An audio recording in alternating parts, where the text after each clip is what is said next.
2026 is shaping up to be the most balanced, predictable housing market we've had in years.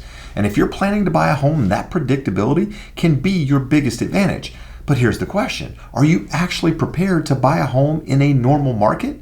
Because 2026 isn't 2021. It isn't the affordability shock of 2022. And it isn't the low inventory freeze we've dealt with the last few years. This is a different environment, and if you understand how it works, you can put yourself in one of the best buying positions we've seen since 2019. Today, I'm walking you through exactly how to buy a home in 2026, your timing, your financing, your strategy, how to evaluate homes, how to negotiate, and how to avoid the biggest mistakes that buyers make. This is a blueprint for buying a home in a more normal market. So let's jump in, because 2026 might finally be the year the market gives buyers a real opportunity, if you're ready for it. So if there's an overarching theme of this video, this is what I want you to take in, that we are returning to a more normal market. For the first time since 2019, the housing market is lining up with long-term historical patterns. Inventory is rising, days on market are normalizing, prices are flattening, and buyer activity is aligning with actual seasonality. In a normal market, buyers who prepare early, understand the process, and make decisions based on facts, not emotion, come out ahead.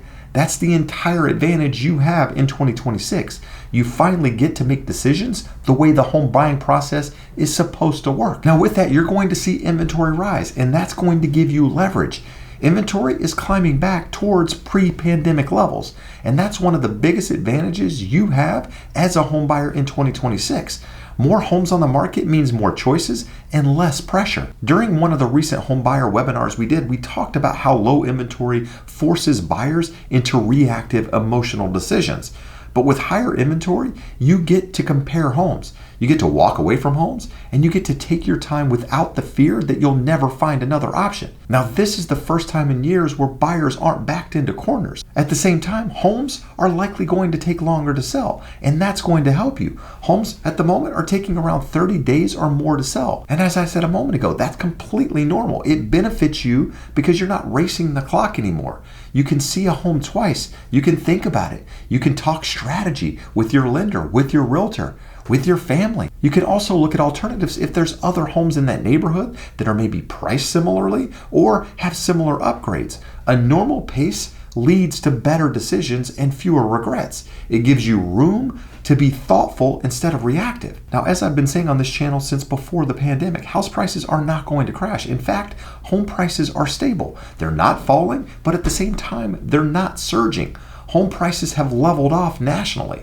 Now, that's not a downturn, and it's also not a run-up. It's stability, and stability is exactly what buyers need. You're no longer watching prices jump 5, 10, 15% in a year, but at the same time, you're no longer wondering if the bottom will fall out. You're navigating a market where pricing is reasonable and predictable. That matters for planning, it matters for budgeting, and it also matters for confidence. Now, as we know, interest rates have been the key driver of the housing market since the beginning of the pandemic. And with that, we saw artificially low interest rates for a good part of 2 years. But since then, the Fed jacked interest rates and the entire housing market slowed. Now with that, to add some additional context, in 2024, interest rates averaged about 6.9% for that entire year. In this year, 2025, interest rates have averaged about 6.7%. Now in 2026, most projections have them in the low 6% range, with the possibility of breaking into the high fives if inflation continues to cooperate. Every 1% drop in rates adds millions of new eligible buyers to the market. When rates get below roughly 5.8%, affordability improves and competition increases quickly. That's why your preparation matters, because if rates dip, you want to already be positioned to act, not scrambling to catch up. Now, when I say that 2026 is going to be a more normal housing market, that also means that seasonality is back, and understanding it gives you a huge advantage. Understand that between January and February, you're likely to see low inventory on the market, but motivated sellers, which is really good for negotiation.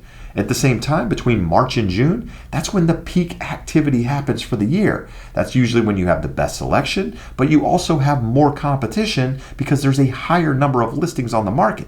But the other thing to understand is that this is also when the most appreciation happens for the entire year. So if you're able to get in early, chances are you're going to reap those rewards. Now, when it comes to summer, buyers are distracted, but motivated sellers remain. So it can be a good time to find deals. Now, as we move into the fall, understand that homes sit longer, but at the same time, sellers become more flexible, which means if you're a buyer out there, that can be a strong opportunity window. But as I mentioned earlier, the most appreciation happens earlier in the year. So if you're buying later in 2026, chances are the appreciation for that year has already happened. Now, as I say that, I want you to understand that you don't need perfect timing. You just need to understand the rhythm so that you can align your search with what matters most to you. The biggest opportunity buyers have in 2026, in my opinion, is balance. You're no longer buying in a market controlled entirely by sellers, and you're not buying in a distressed market either. In fact, you're going to get more inventory, you're going to get more normal negotiation, you're going to get more reasonable pricing, or at least you should. You should get a slower pace of the market. You also should get better preparation windows, more leverage on stale listings, and improving affordability. This combination hasn't existed since before 2019. So one of the core lessons I want you to take away from this video is that readiness is everything. Buyers who prepare early win, period. So if you're asking yourself what that means, the first thing is you need to know your payment comfort zone. Shop the payment, not the approval amount. Also, build your savings foundation. That means down payment, closing costs, emergency reserve. A strong financial cushion makes buying and owning far less stressful. And at the same time, you need to understand your credit picture. You don't need perfect credit. You need prepared credit. Small improvements create real savings. And with that said, you should be getting a full pre-approval, not a pre-qual. You should be having a conversation with a professional on the phone and providing documentation. That means W-2s, that means pay stubs, that means bank statements. You should be doing a loan application. And from that, you should be walking away with a full pre-approval. That means you should know exactly how much home you qualify for, how much down payment you need, how much closing cost you need, so that when the right opportunity presents itself, you're ready to go. Now, if you're watching this, you're not sure where to start, my team and I help a lot of people here on YouTube. We'd love to help you too. You can get directly in touch with us using that link in the description. Now, the key with preparation is that it gives you more strength when it's time to make an offer. Now, if you've been watching my videos for any period of time, you've often heard me say that people buy emotionally and they justify logically, and understand that buying a home is emotional. So that's why it's super important that you get really clear on why you're doing what you're doing. Your why keeps you grounded when decisions feel overwhelming. You need to ask yourself, why am I buying now? Why this area? Why this price point? Why this lifestyle?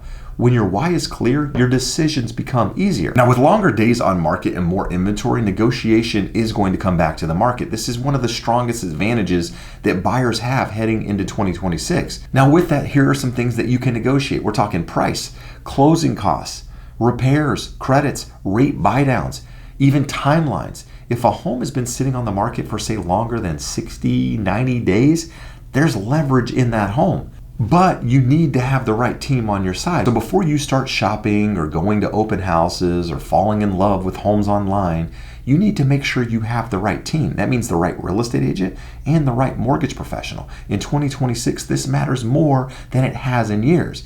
A good team protects you, they educate you, they prepare you, and they put you in a position to win. A weak team costs you opportunities, they cost you money and peace of mind. So if you're watching this going, well, how do you choose the right real estate agent? Well, experience matters again.